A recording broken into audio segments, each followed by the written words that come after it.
Hi friends, ಸಂಜೆ ಆಗ್ತಿರೋ ಹಾಗೆ ಏನಾದರೂ ಸ್ಪೆಷಲ್ ಥರ ಮಾಡ್ಕೊಂಡು ತಿನ್ನೋಣ ಅನಿಸುತ್ತೆ. ಹಾಗೆ ಅದು ಹೆಲ್ತಿ ಆಗಿದ್ದರೆ ತುಂಬಾ ಒಳ್ಳೆಯದು. ಇದು ಹೆಲ್ತಿ ಆಗಿರುವಂತಹ ಹಾಗೂ ಪ್ರೋಟೀನ್ ರಿಚ್ ಇರುವಂತಹ ಸ್ನ್ಯಾಕ್ಸನ್ನು ಹೇಗೆ ಮಾಡೋದು ನೋಡೋಣ ಬನ್ನಿ.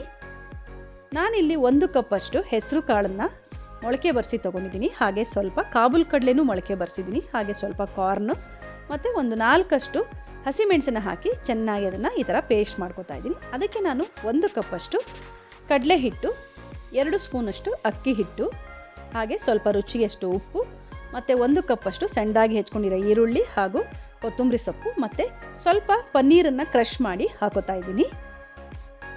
ನೀವು ಕ್ವಾಂಟಿಟಿ ಪನ್ನೀರನ್ನ ಎಷ್ಟು ಬೇಕಾದರೂ ಹಾಕೋಬೋದು.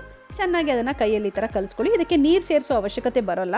ಇನ್ ಕೇಸು ತುಂಬಾ ಗಟ್ಟಿಯಾಗುತ್ತೆ ಅಂದರೆ ಒಂದು ಚೂರು ನೀರು ಆ್ಯಡ್ ಮಾಡ್ಕೊಳ್ಳಿ. ಈಗ ನೋಡಿ, ಎಣ್ಣೆ ಕಾದಿದೆ ನೋಡಿ, ಒಂದು ಚೂರು ಹಾಕಿದ್ರೆ ಈ ಥರ ಎದ್ದು ಬರುತ್ತೆ. ಅಲ್ಲಿ ತನಕ ಕಾಯಿಸ್ಕೊಳ್ಳಿ ಎಣ್ಣೆನ. ಈಗ ಅದಕ್ಕೆ ನೀವು ಚಿಕ್ಕದಾದ ಇದನ್ನು ಚಿಕ್ಕ ಸೈಜಲ್ಲಿ ಈ ಥರ ಮಾಡಿಕೊಂಡು ಹಾಕಿ ಇದನ್ನು ಫ್ರೈ ಮಾಡ್ಕೊಳ್ಳಿ. ಫಸ್ಟು ನೀವು ಹೈ ಫ್ಲೇಮಲ್ಲಿ ಇಟ್ಕೊಂಡು ಆಮೇಲೆ ಸ್ವಲ್ಪ ಫ್ರೈ ಆದಮೇಲೆ ಇದನ್ನು ಲೋ ಫ್ಲೇಮಲ್ಲಿ ಇಟ್ಕೊಂಡು ಒಳಗಡೆ ಎಲ್ಲ ಚೆನ್ನಾಗಿ ಬೇಯೋ ಥರ ಈ ಥರ ಇದನ್ನು ಫ್ರೈ ಮಾಡ್ಕೊಳ್ಳಿ. ತುಂಬಾ ಚೆನ್ನಾಗಿರುತ್ತೆ ಮತ್ತು ಹೆಲ್ತಿಯಾಗಿಯೂ ಇದೆ.